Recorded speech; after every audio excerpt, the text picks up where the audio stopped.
जरा सी छूट क्या मिली। अच्छा खासा राजमहल का कमरा नर्क में बदल दिया। जहां मन किया वहां थूक दिया, जहां मन किया वहां मल त्याग कर दिया। कुम्हार परिवार की मचाई गंदगी से परेशान हो उनकी सेवा में दूसरी बार भेजे नौकर भी भाग खड़े हुए। अंततः राजा विक्रमादित्य ने खुद उनकी सेवा करने की ठानी। अब वो हर समय उस कुम्हार परिवार के साथ रहने लगे। उनका हर काम, उनकी हर इच्छा वो खुद पूरी करने लगे। कमरे से उठती उस भयंकर दुर्गंध से उनका सिर फटा जाता, पर फिर भी राजा विक्रमादित्य बड़े ही सहज भाव के साथ उनकी सेवा में लगे रहते।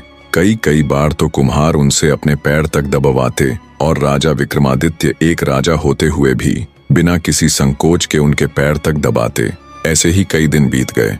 जब कुम्हार परिवार ने देखा कि राजा विक्रमादित्य तो उनकी सेवा में बिल्कुल अडिग है और वे बिना किसी रोक टोक के उनके दिए हर काम को करते हैं, तो उन्होंने हर वो कोशिश की जिससे राजा विक्रमादित्य अपना आपा खोकर उनके साथ दुर्व्यवहार करने पर मजबूर हो जाए। पर हुआ इसका बिल्कुल उल्टा। जितना उनका व्यवहार खराब होता गया, विक्रमादित्य का व्यवहार उनके प्रति उतना ही नर्म होता चला गया। अंततः एक दिन कुम्हार परिवार ने विक्रमादित्य को उकसाने के लिए अपने पूरे शरीर पर अपना मलमूत्र लेप लिया और विक्रमादित्य को उसे साफ करने का हुक्म दिया। विक्रमादित्य ने जब उनका वो हाल देखा तो वो बिना किसी संकोच के उनकी सफाई करने के लिए उनकी तरफ बढ़े। पर जैसे ही वो उनके पास गए, तभी एक दिव्य प्रकाश के साथ पूरा कुम्हार परिवार अपने असली रूप में आ गया। दरअसल वो कोई निर्धन कुम्हार नहीं, बल्कि खुद वरुण देव थे, जो अपने परिवार सहित राजा विक्रमादित्य की परीक्षा लेने के लिए आए हुए थे।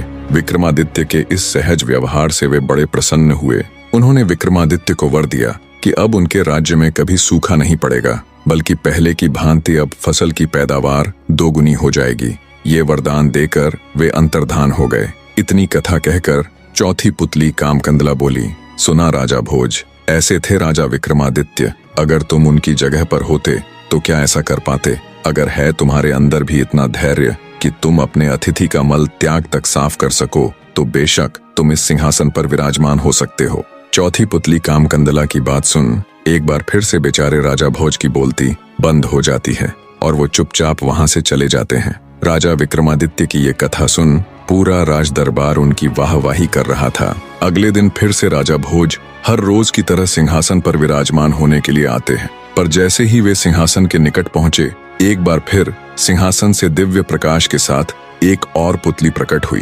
दिव्य सिंहासन से प्रकट हुई पांचवी पुतली का नाम लीलावती था। लीलावती और राजा भोज के मध्य फिर वही बात सवाल जवाब हुए और अंततः पांचवी पुतली लीलावती भी महान राजा विक्रमादित्य की एक और कथा का बखान करना शुरू करती है। तो सुनो राजन।